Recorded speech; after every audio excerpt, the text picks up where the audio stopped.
যখন কাছের মানুষরা আপনাকে কষ্ট দিবে, এবং কাছের মানুষ কষ্ট আপনাকে দিবেই, কাছের মানুষটা আপনাকে বেশি কষ্ট দিবে জীবনে, তখন আপনি কষ্ট পাবেন না যদি আল্লাহর জন্য ওদেরকে ভালোবাসেন, যে আমি তো আল্লাহর জন্য এই কাজগুলো করছি। তারা শুকরিয়া আদায় করলেই বা কি আর না করলেই বা। নারীদেরকে বলবো, আপনারা পুরুষদের প্রতিদ্বন্দ্বী নন, আপনারা পুরুষদের পরিপূরক। একজন নেককার নারী একজন পুরুষের পিছনে থাকলে এই পুরুষ বিশ্ব জয় করতে পারবে ইনশাআল্লাহ। একজন নেককার স্ত্রী সাথে থাকলে স্বামী বিশ্ব জয় করতে পারবে। এখন তো নিজে নিজের সতীত্ব বিলিয়ে দিতে পারলে বাঁচে। এমনকি কেউ যদি নাও নেয় সতীত্ব, দেখা যায় যে নগ্ন ছবি তুলে ইমো, ফেসবুক, হোয়াটসঅ্যাপে আপলোড দিয়ে শেষ করে ফেলছে, তাই করছে না?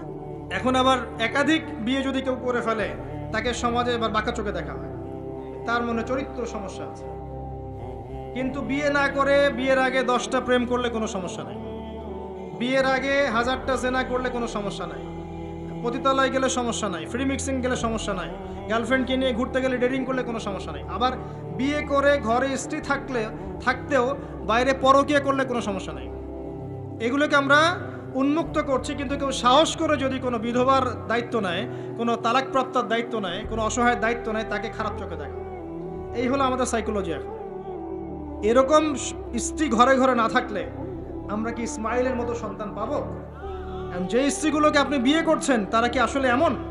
বিয়ের সময় দেখেছেন আপনি শ্বশুরের সম্পত্তি, মেয়ের সৌন্দর্য, বা পালিয়ে করেছেন, অ্যাফেয়ার করে করেছেন, এখন বিয়ের পরে হাউমাউ করছেন। বিয়ের আগে তো দিনদারিতা দেখেন নাই। তোমরা দিনদারিতাকে প্রাধান্য দাও, না হলে তোমাদের হাত ধুলোই ধূসরিত। তাকওয়া থাকলে, আল্লাহওয়ালা স্ত্রী হলে আপনি দুনিয়াতে জান্নাতে থাকবেন ইনশাআল্লাহ, দুনিয়াতে আপনি জান্নাতে থাকবেন ইনশাআল্লাহ। আর যদি ঘরে একটা বদকার স্ত্রী থাকে, তাহলে আপনার দুনিয়ায় জাহান্নাম, দুনিয়া জাহান্নাম। আমার জীবনের উদ্দেশ্য দিন শেখা, বোঝা, প্রচার প্রসার করা, প্রতিষ্ঠায় চেষ্টা করা। তখন গিয়ে আপনি পুরো জীবনের নেকি পাবেন। জীবনে তাওহীদ থাকতে হবে, সুন্নত থাকতে হবে, তখন পুরো জীবনের প্রতিটা কাজ ইবাদত হবে। তার আগে নয়। প্রতিটা কাজ করতে হবে আল্লাহর সন্তুষ্টির জন্য, তার রাসূলের তরিকায়, এবং আপনার এই আমলগুলো কবুল হবে তখনই যখন রিজিকটা হালাল হবে। অহেতুক শুধুমাত্র প্রোটেস্ট্যান্ট ভার্সনে ইসলাম পালন করে খুব একটা ফায়দা নাই। সুবিধা যতটুকু সুবিধা পালন করলাম, যখন সুবিধা নাই পালন করলাম না। যেটা করলে কোনো সমস্যা নাই করলাম, খাওয়ার পরে মিষ্টি খাইলে কোনো প্রবলেম নাই, খাচ্ছি, মধু খাচ্ছি, ঠিক আছে। কিন্তু এমন কিছু কথা বললে সমস্যা বলবো না, কাজ করলে সমস্যা করব না, ঠিক আছে। আপনি দেখবেন নামাজে পাক্কা মুসল্লি, কপালে সেজদার দাগ আছে, অর্থনৈতিক জীবনে পাক্কা সুদখোর, কারণ সুদ ছাড়লে চাকরি থাকে না। বাস্তবতা এমন ভাই, বাস্তবতা খুব কঠিন এবং বাস্তবতা খুবই খারাপ। বাস্তবতা হচ্ছে আমাদের নৈতিক অবস্থা এখন খুব খারাপ। এই জন্য প্রাইমারি লেভেলের কাজগুলো বেশি বেশি করা দরকার এখন। এই জন্য যারা ইসলাহ সংশোধনের চেষ্টা করছে, এইসব আত্মশুদ্ধিওয়ালা মানুষদের সোহবতে গিয়ে থাকেন, আত্মশুদ্ধিওয়ালা মানুষদের সাথে দেখা সাক্ষাৎ করেন, সোহবত নেন, পরামর্শ নেন, জীবন গড়েন। একা একা বই পড়ে বা 2-1টা লেকচার শুনে আপনার সারা জীবন পরিবর্তিত হবে না। কনস্ট্রাকটিভ কাজে আসেন এবং শৈথিল্যতাবাদী হয়েন না। একই সাথে বলবো চরমপন্থী হয়েন না। চরমপন্থী হলে উম্মার ক্ষতি আছে। এখন উম্মার বেস ঠিক নাই, একটা বাড়ির ভিত্তি এখন ঠিক নাই, এবং যারা ভিত্তি ঠিক করবে এই মানুষদের সংখ্যা দিন দিন কমে গেছে। কমার পিছনে আমাদেরও ভূমিকা আছে, আমরাও তাদেরকে কম বিতর্কিত করতে ছাড়ি নাই। এবং কোনো কোনো ক্ষেত্রে আমরা একে অপরের সাথে গীবত তহমত করে, সমালোচনা করে, কাদা ছোড়াছড়ি করে এতটা সময় নষ্ট করেছি যে উম্মার অনেক ক্ষতি হয়ে গেছে। কথাগুলো খারাপ লাগলেও বাস্তব। আল্লাহ পাক 7 শ্রেণীর মানুষকে আরশে আজিমে ছায়ায় ছায়া দিবেন। এক শ্রেণী হচ্ছে যারা ন্যায়পরায়ণ শাসক। যারা ন্যায়পরায়ণ শাসক হবে তাদের সামনে 2টা গন্তব্য, হয় তারা আরশে আজিমের ছায়া ছায়া পাবে, নচেত জাহান্নামের আগুন অপেক্ষা করছে। কারণ প্রত্যেকটা দায়িত্ব সম্পর্কে আল্লাহ পাক জিজ্ঞাসা করবেন। এবং নবী সাল্লাল্লাহু আলাইহি ওয়াসাল্লাম একটা হাদিসের মধ্যে বলেছেন যে তোমরা কি জানো কিয়ামতের মাঠে সবচেয়ে বড় মিসকিন কারা হবে? সাহাবায়ে কেরাম বলছেন, আমরা তো মনে করি যার সম্পদ কম, অর্থবিত্ত কম, সেই সবচেয়ে বেশি মিসকিন, সবচেয়ে বড় মিসকিন। আল্লাহর নবী সাল্লাল্লাহু আলাইহি ওয়াসাল্লাম বলছেন, বরং প্রকৃত মিসকিন সে ব্যক্তি যে কিয়ামতের মাঠে নামাজ রোজা হজ যাকাত আমলের নেকি নিয়ে উঠবে, পাহাড় সম নেকি নিয়ে উঠবে, কিন্তু অনেক পাওনাদার দাঁড়িয়ে থাকবে। কারো হক নষ্ট করেছে, কারো গীবত করেছে, কারো অপবাদ, কাউকে অপবাদ দিয়েছে, কাউকে অত্যাচার করেছে, সবাই দাঁড়িয়ে থাকবে। এদের হক আদায় না করা পর্যন্ত সে পুলসিরাত পার হতে পারবে না। তখন কি করতে হবে? নিজের নেকি ওদেরকে দিতে হবে, কারণ তখন কোনো বেচা কেনার সুযোগ নাই, হক আদায়ের কোনো সুযোগ নাই। নিজের নেকি ওদেরকে দিয়ে শোধ করতে হবে। নেকি শেষ হয়ে গেলে কি হবে? অন্যের গুনাহ তার আমলনামায় আসবে, পরে দেখা যাবে ওই ব্যক্তি জান্নাতে চলে গেছে আর এই ব্যক্তি পাহাড় সমান নেকি নিয়েও জাহান্নামে চলে গেল। অতএব দায়িত্ব যারা পালন করবেন তাদেরকে খুব সতর্ক সাবধান থাকতে হবে যে আপনার দ্বারা কল্যাণ ছাড়া যেন অকল্যাণ না হয়। আল্লাহ পাক তৌফিক এনায়েত করুন। দ্বিতীয় শ্রেণী হচ্ছে সেই যুবক বা যুবতী যারা নিজেদের যৌবনটাকে আল্লাহর ইবাদতে কাটিয়েছে। এই হাদিসের বাস্তবতা এসে দেখেন আমাদের যুব সমাজ কিভাবে তাদের জীবনটা কাটাচ্ছে। আমার চেয়ে ভালো আপনারা বলতে পারবেন যে সকাল থেকে সন্ধ্যা পর্যন্ত আমাদের যুবক যুবতীরা করছেটা কি। কতজন যুবক নামাজ পড়ছে মসজিদে এসে, কতজন যুবক কোরআন তেলাওয়াত করে নিয়মিত। নবীর সুন্নাহগুলো ওদেরকে শিখিয়ে দিতে হয়। ইভেন নবী সাল্লাল্লাহু আলাইহি ওয়াসাল্লামের স্ত্রীদের নাম ওদেরকে বলে দিতে হয়। এখনই আমি জিজ্ঞাসা করছি, দেখেন অ্যান্সার কতজন দিতে পারে। নবী সাল্লাল্লাহু আলাইহি ওয়াসাল্লামের দ্বিতীয় স্ত্রীর নাম কি? হাত উঁচু করেন। যুবকদের বলছি, যুবকদের যারা পারবেন জাস্ট হাতটা উঁচু করেন। নবী সাল্লাল্লাহু আলাইহি ওয়াসাল্লামের দ্বিতীয় স্ত্রীর নাম কি? দাঁড়ান দাঁড়ান দাঁড়ান, এই দেখেন হাত দেখেন। এবং যারা হাত উঁচু করেছেন ওদের মধ্যে একজনকে জিজ্ঞাসা করছি, আপনি উত্তর দেন, নাম কি? জি, আপনাকে বলেছি নাম বলেন দ্বিতীয় স্ত্রীর। বসেন। উত্তর যে চারজন দিয়েছে তার মধ্যে একজন ভুল উত্তর দিয়েছে। এই হচ্ছে বাস্তবতা। আপনাকে আমি চোখে আঙ্গুল দিয়ে দেখালাম যে যুবকদের কি অবস্থা। এখানে আছে বসে হাজার হাজার মানুষ, হাত তুলেছে 5-6 জন। এটা একটা কমন প্রশ্ন, আমাদের নবীজির দ্বিতীয় স্ত্রীর নাম কি? একবার যে সিরাত পড়েছে সেও জানে। দেখবেন এই যুব সমাজ ফিজিক্স পড়েছে, কেমিস্ট্রি পড়েছে, বায়োলজি পড়েছে, ইকোনমিক্স পড়ছে, পলিটিক্যাল সায়েন্স পড়ছে, আপনার জিওপলিটিক্স পড়ছে, ইউনিভার্সিটি কোচিং করছে, বিসিএস কোচিং করছে, চাকরির জন্য পরীক্ষা দিচ্ছে। এরা এমন কোনো বই নাই যে সেকুলার লাইনে পড়ে নাই। কিন্তু যে চারজন পারছে তার মধ্যে একজন উত্তর দিচ্ছে যে আয়েশা রাদিয়াল্লাহু আনহা দ্বিতীয় স্ত্রী। এটা কি উত্তর সঠিক? এই হচ্ছে অবস্থা। এটা কমন। আর যদি কঠিন প্রশ্ন করি তাহলে তো অবস্থা খারাপ। কোন সাহাবীকে প্রথম তিনি দায়ী করে পাঠিয়েছেন মদিনায়? খায়বার যুদ্ধ কোন সাহাবীর হাতে জয় হয়েছে? উহুদের যুদ্ধ কত হিজরিতে হয়েছে? বদর যুদ্ধে কতজন মুসলিম শাহাদাত বরণ করেছে? আপনার মোতার যুদ্ধে কার হাতে 9টা তরোয়াল ভেঙেছে? হুনাইনের যুদ্ধে মুসলিমদের কি অবস্থা হয়েছে? হুনাইনের যুদ্ধের কথা কোন সূরার মধ্যে বলা আছে? একটু কঠিন প্রশ্ন করলে তো অবস্থা খারাপ। আমি করে লজ্জিত করতে চাচ্ছি না, এই জন্য প্রশ্নগুলো করলাম না। যারা মাদ্রাসা লাইনে পড়েছেন তারা হয়তো উত্তর দিতে পারে, কিন্তু লক্ষ লক্ষ কোটি কোটি জেনারেল পড়ুয়া ছাত্র এরা উত্তর দিতে পারে না। তাহলে এরা কি আমাদের মুসলিম উম্মার অংশ নয়? এদেরকে ইসলাম সংশোধন না করে দিনের পথে না আনতে পারলে একটা বড় অংশ কি জাহিলিয়াতের মধ্যে থাকবে না? আগামী 10-20 বছর পর দেখবেন এরাই অর্থনৈতিক সেক্টরে যাচ্ছে, এরাই পলিটিক্সে যাবে, এরাই সোশ্যাল দায়িত্বে যাবে, এরাই দেখবেন বিভিন্ন জায়গায় চলে যাবে। তখন আরেকটা মূর্খ জেনারেশন আপনার মাথার উপর চেপে যাচ্ছে। এরপরে যে জেনারেশন আসছে, আমাদের সন্তান, আমার মেয়ে, আপনার ছেলে, এদের অবস্থা যে কি হবে আল্লাহ ভালো জানে, যদি এখন থেকে এদেরকে আমরা সঠিকভাবে মানুষ করতে ব্যর্থ হই। এটা বাস্তবতা। অথচ আল্লাহ পাক আরশে আজিমের ছায়া দিবেন ওই যুবক যুবতীদেরকে যারা তাদের যৌবনকালটাকে আল্লাহর পথে কাটাবে। আর কিয়ামতের মাঠে যে অতিরিক্ত 5টা প্রশ্ন হবে তার মধ্যে একটা হচ্ছে তোমার যৌবনকাল কোন পথে ব্যয় করেছো। আর আল্লাহ পাকের কাছে একজন বৃদ্ধ মানুষের ইবাদতের চাইতে যুবকদের ইবাদত যে কত বেশি প্রিয় এটা আমি বোঝাতে পারবো না। আল্লাহ পাক অবাক হয়ে যান সেই যুবককে দেখে যার প্রবৃত্তির তাড়না নাই, সে আল্লাহর দ্বীনের পথে ছুটছে। এই যুবককে দেখে আল্লাহ পাক অবাক হয়ে যান এবং তার দোয়া যেভাবে কবুল হবে, একজন মানুষ যার পা কবরে অলরেডি চলে গেছে তার দোয়া কি সেভাবে কবুল হবে? দুজন ইবাদত সমান। এই বয়সে আপনি অনেক কিছু করতে পারেন। আপনি চাইলে এখন বড় সন্ত্রাসী হতে পারবেন, বড় জেনাকারী হতে পারবেন, আপনি চাইলে টিকটক সেলিব্রিটি হতে পারবেন, আপনি চাইলে এখন আরো আরো খারাপ লাইনে যে মাদক সেবন করতে পারবেন, 30-40টা গার্লফ্রেন্ড চেঞ্জ করতে পারবেন, আপনাকে কেউ বাধা দিবে না। আপনি চাইলে 1-2 হাজার টাকা দিয়ে জেনা করতে পারবেন, উন্মুক্ত সব আপনার জন্য। ইভেন এখন আপনি চাইলে মদও খেতে পারবেন, লাইসেন্স দেওয়া আছে, আপনি করতে পারবেন।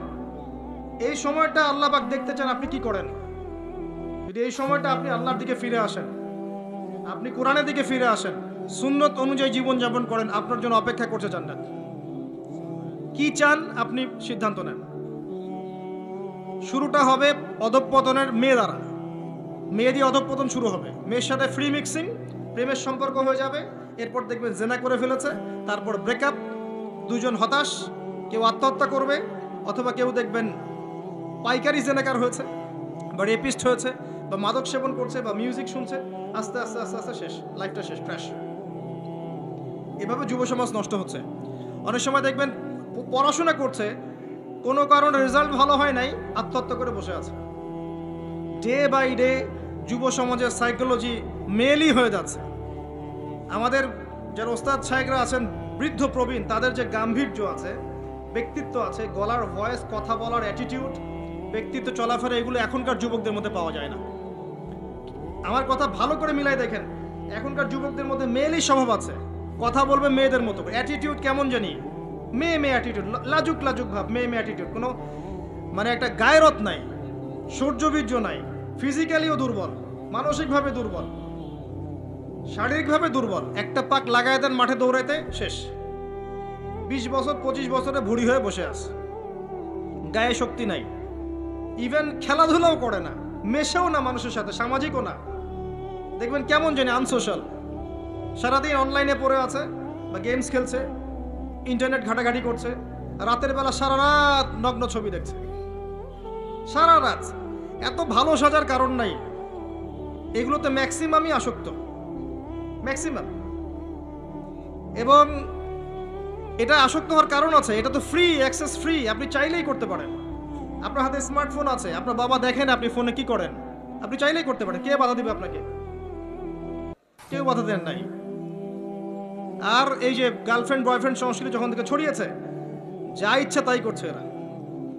এবং এখন এই কাজগুলো শুধু ছেলেরা করছে না, মেয়েরাও করছে।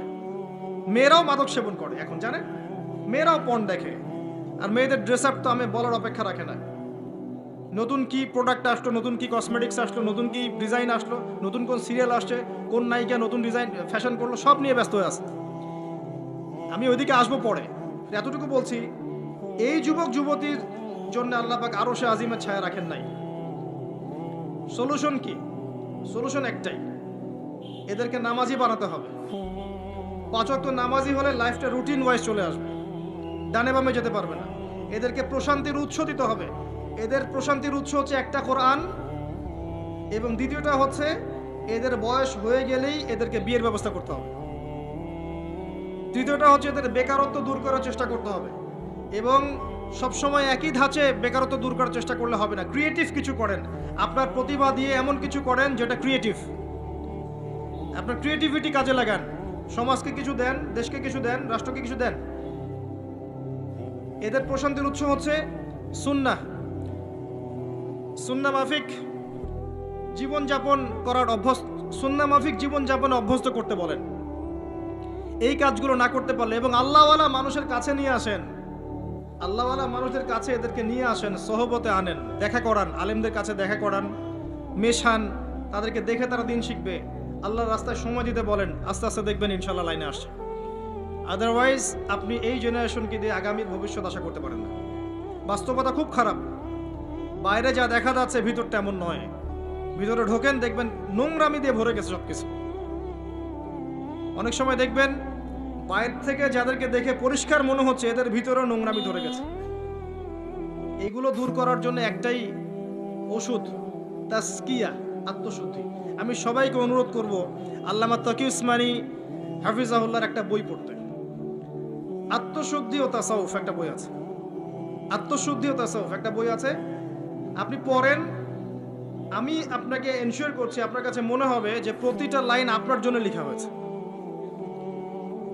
প্রত্যেকটা লাইন পড়বেন, মনে হবে আপনার জন্যই লেখা হয়েছে বইটা।